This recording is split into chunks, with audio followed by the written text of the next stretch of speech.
Everybody, my dearest, one of my dearest friends, whom I love dearly, is Wayne Collins. And Wayne and I are making believe that this afternoon that he and I are in the living room of their lovely home that they had most of their lives. And that we're all sitting in the living room of that nice home and we're just having a little visit. The visit has gone on for an hour or two, we'll make believe, but we'll only keep about 5 minutes of it here on our program called Soul to Soul. Now, Wayne, your daddy's name was what, please? Donald. And his middle name? Milton. And your mummy's name was what? Eleanor. And here are the four of us, Wayne Collins' son and Glendora, TV person, and Wayne's daddy and Wayne's mother. And we're all just sitting in the living room, make-believe. Now, this is all make-believe.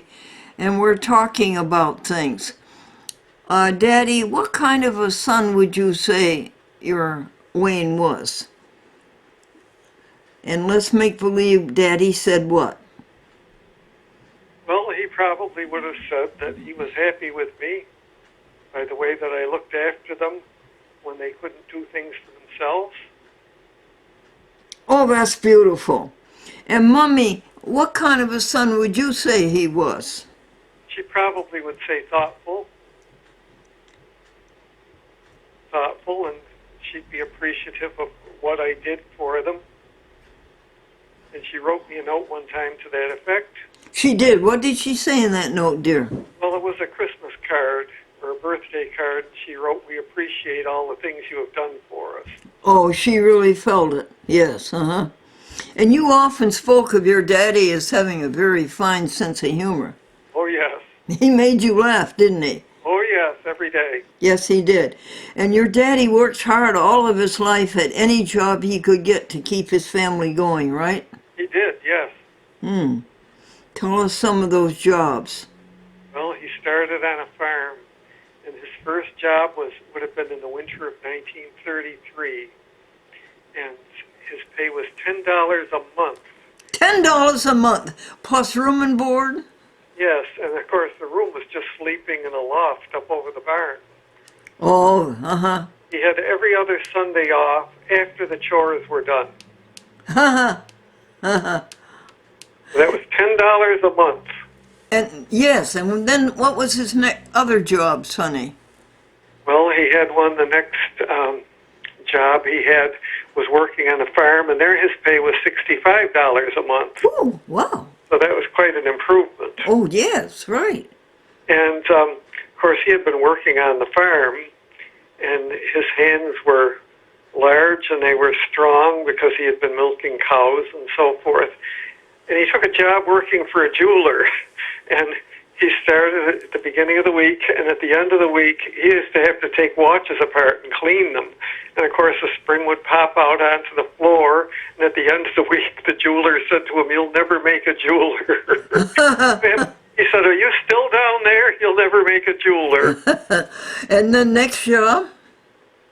Well, he had several different jobs over the years. At one time, he was working at General Electric. Yes, and I also remember you drove a bus. Yes, yes. And he liked driving a bus. He was a people person. But when they did away with the night runs, several of the bus drivers got laid off, and the older ones with more service were kept on. And then eventually he worked at the telephone company. Oh, he did work for the telephone company? Yeah. And that would be New England Tel, wouldn't it? Yes. New England Tel, Well, Wayne, and your mother started work at General Electric for how much money? She started as a stenographer, and this was in the 1930s, and her pay was $12 a week. Well, something, huh? Yes, and in those days, too, they gave in a good share of their paycheck to help the family. They what, dear? To help their family. They didn't get to keep it all. They gave it to help the family. Do that again. I don't get it. Well, my mother would give my grandmother half her paycheck going. Oh, really? And my father would give money to his family, too, to help them out. Oh, is that right? Oh, yes, they didn't keep their whole paycheck. Yeah, oh, this is very, very interesting. And then you went to college, and that was a real strain for your family's income. Yes, yes. And, of course, I was the first generation to go to college, Yes, uh-huh. and I studied teaching. I majored in English and studied teaching. And that was special ed? I took that part. I became certified in that in our state later on. But that was primarily the area in which I worked, special education. And your mom and dad, they bought a house, didn't they, Wayne? Oh, yes. And then the house you took care of, and you have taken care of it today, aren't you, dear? Oh, yes. And he tells me, folks, all of the good things he does, taking care of his house, keeping up the repairs, and taking care of the inside of it, and doing the laundry, right, Wayne? Oh, yes. Yeah. Yes. Now, I thought this was a very nice recollection, and I really felt the presence of your mom and dad and you. Oh, thank you. Now, did Very you? nice visit. Yes, you did feel that it was a good visit? Oh, yes. I want All to. enjoyed it. I want to do it again, Wayne Collins. All right. We'll try to set it up again. All right. In the meantime, thank you very, very much. Oh, thank you for having us. We had the whole family together. That was fun. Yes. Now I'm going to turn off the camcorder. And it's has a mind of its own, folks. So I'll sing your song while I'm trying to